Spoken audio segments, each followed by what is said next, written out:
What's up, guys? How's it going, everybody? My name is Blitzwinger, and ladies and gents, today is January 23rd, and it is the release of this little device. This is called the Dualshock 4 back button attachment. Try saying that quickly 4 times, 5 times.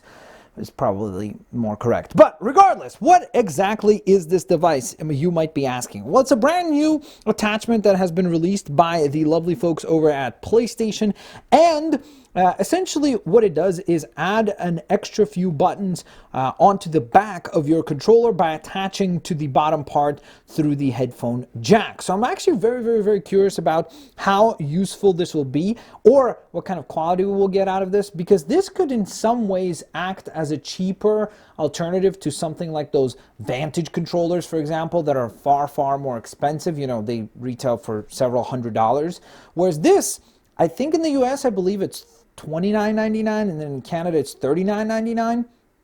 It's a pretty affordable way to possibly get some really cool features into or onto your PS4 and more importantly your DualShock 4. So with that in mind, here's the little box. I'm actually, before we even open it up, I am a little bit nervous by the fact that it feels so light. Again, that's not necessarily a bad thing, because you don't really want it to be adding like too much weight to the actual controller, right? Because if it makes the controller way too heavy and cumbersome, then that would be a negative. But I am a little bit surprised by just how light the box is. It almost feels like maybe there's like a piece of cardboard in there. So I'm really hoping that that doesn't indicate that the plastic feels really cheap. But I guess we're going to find out here in just a second. So this gives you a nice little summary also of what you're actually getting. So you have 2 programmable back buttons, map up to 16 different functions, which is pretty epic. I'm looking forward to trying this out with Fortnite, like for building and stuff. So stay tuned. We're going to test this out also for some gameplay.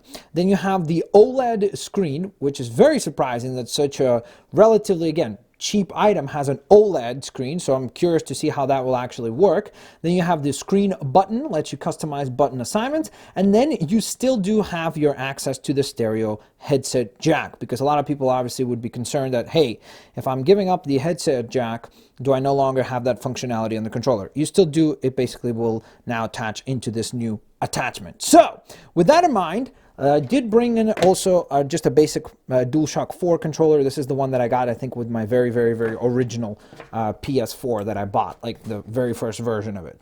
Okay, so let's go on ahead and remove the tape here on the sides and get to take a look at what's inside the box itself, shall we? Okay, so right as you open it, it says, important, read first. Okay.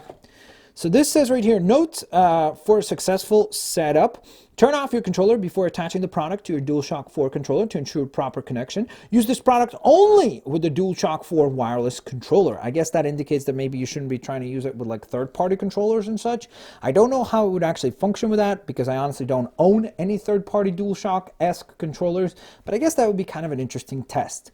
Connecting to your controller, hold the back button attachment with your thumb behind the stereo headset plug, and with your thumb behind the stereo headset plug, then with the attachment stereo plug and the controller's stereo headset jack aligned, firmly push the attachment towards the controller to insert. Don't push sideways or from the top or bottom of the attachment, because you could probably bend the pins. So with that in mind, here's what you have inside. This is the actual attachment. I don't know why the box needs to be this big then, if this is literally the item. Like, could have cut the box in half, but let's carry on. And ta-da! So here's the actual attachment. So I guess I am kind of interested to do a little bit of a test of the actual. Wow, these feel great. Holy moly. And by the way, I paid for this, so like, because I know people are going to be like, well, Blitz, you probably got this for free. Of course, if I got it for free, I would have told you, and I would still be honest with you. But again, my concerns have been alleviated. Like, this feels really high quality. It doesn't feel cheap. You know, that was my concern when I felt the box, because I was like, this feels really light. And that was definitely somewhat disconcerting. Okay, so let's follow the instructions as it was said to us. So we have the headphone jack, and then we have the little pin there. And of course, the same is true for the controller itself. So we just need to basically align that. Whoops. Wait, what? Is that pushed? Oh, okay, it pushes down. I was so confused. I was like, wait, that doesn't align at all. So you push that down with the thumb behind. Say that again. How? What? The thumb behind this way, okay. And... oh no, I just turned on my PS4 by mistake. That is not cool. Okay, are you kidding me? How do you attach this thing?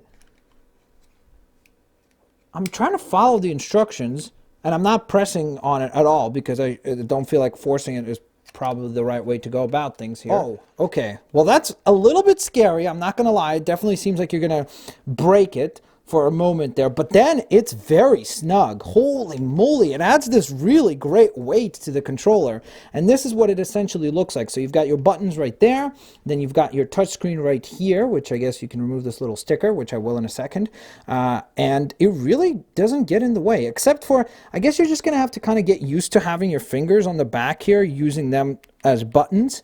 But man, that feels really great. Like it feels like a great concept so far. So with that in mind, all that little rantiness out of the way, let's get to some gameplay and let's test this out in the game of Fortnite. Why don't we? Let's go on ahead and get rocking rolling.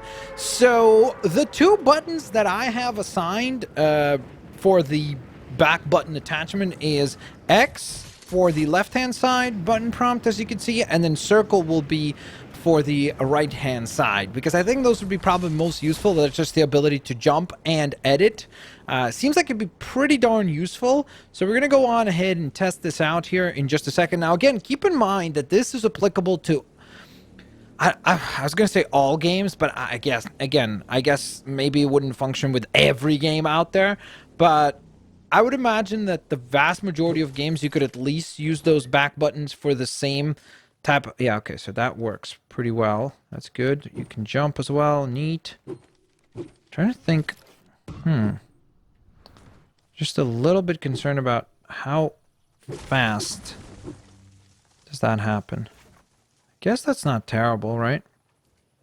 It's so weird trying to get used to this new button prompts. It's really fascinating how much of a difference it makes, and more importantly, how used you get to, you know, running your character a certain way. But it does seem to be very intuitive for what it's worth. And in the settings, you can actually adjust. So for example, whoops, sorry. And there might be some lag just because I'm lagging for whatever reason. I don't even know why. But over here, sorry, not over here. Where's the other settings window? Is that it? It might be here. Nope. It's right here. So the foot controller right here, you could turn it off by default, or sorry, it is turned off by default, or you could turn it on. Now, you can also set up your dead zone, at least in Fortnite you can, and the foot controller max throttle. So if let's say I increase that, I'm curious to see how much of a difference might that make. I mean, again, I have to say, it feels very intuitive, and I will say this much for it. I think if I can get used to building this way, you see, because even right now, I want to jump with X, but I just need to get used to jumping using this. And if I can do that consistently, I really think that that could be pretty fantastic. Because having the ability to build this way is pretty awesome. Oops. It's going to be difficult, for sure, to get used to it. But in general, so far, I'm very impressed by how well it's working. You can see all the jumps and all the building that we've done so far. Seems to have nice and intuitive controls to it, so that's great.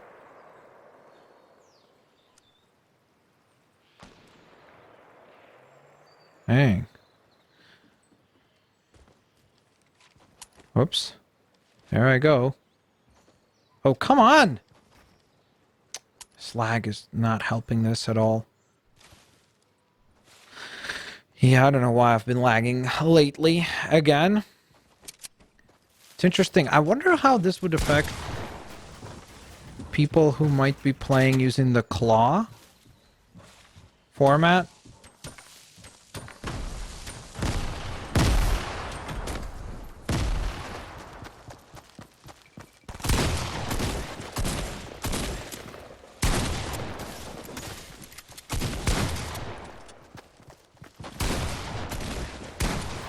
Okay.